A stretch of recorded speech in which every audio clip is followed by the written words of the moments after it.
Okay, banjo pals, key of C. What to do if the vocalist calls a song in the key of C and you need to play some good backup? Well, the first thing I want you to do is reach into your toolkit of up the neck licks and think about how you can reapply information that you already know. And you can certainly do that in the key of C, maybe not quite as much as you can in the key of D, but there's still some really good licks that you can use. This lick, that idea, works. So that's one that we can definitely think about. Now, the way we took the Cumberland Gap thing, the Cumberland Gap lick,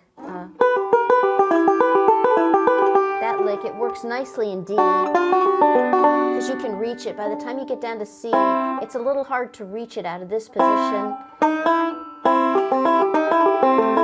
But all those notes totally work. So a lot of times we'll just finger it differently. So rather than doing that reach, you know that these notes all work. They're all part of that same idea. Well, we talked about this one. There's an idea that kind of takes both pieces, the high idea, and adds that from the Cumberland Gap lick. So let's go ahead and I'm going to play through some backup for Bury Me Beneath the Willow in a key of C, and then we'll take a look at some of the licks that I play and see how a lot of it's information that we already have. Maybe some of it we even learned when we played Rollin' My Sweet Baby's Arms in the key of D. So let's see what we do, and then we'll go back and parse it a bit.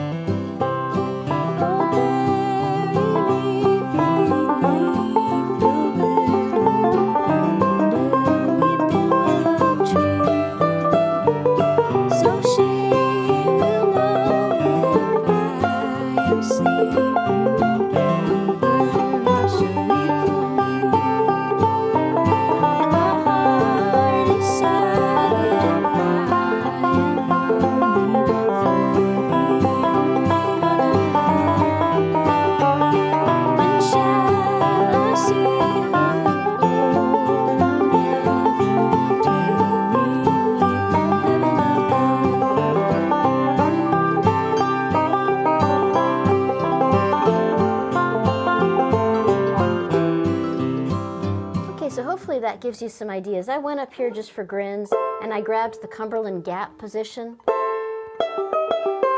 which you can totally do.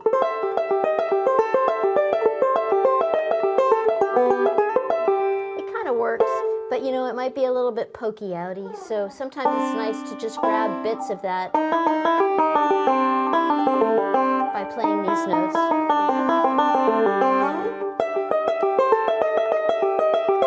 Those are the same things. And this lick, of course, get a lot of mileage out of those licks. And I actually came up with a little lick that sort of uses that idea in a little bit different way. Let me see if I can find it. I think I wrote it out for you guys.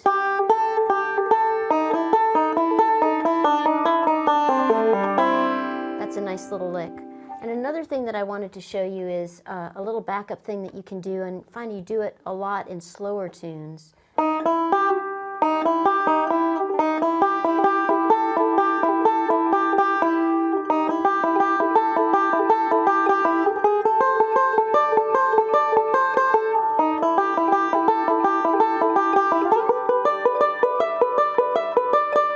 That little pattern you can do really over any chord because it's all closed position.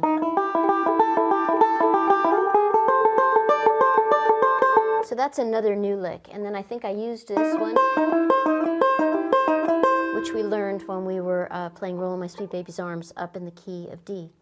So here again, you know, a lot of the magic of this is always taking something that you know and thinking of every different way that you can spin it, you know? Every different way you can reapply it, every situation that you can use that in.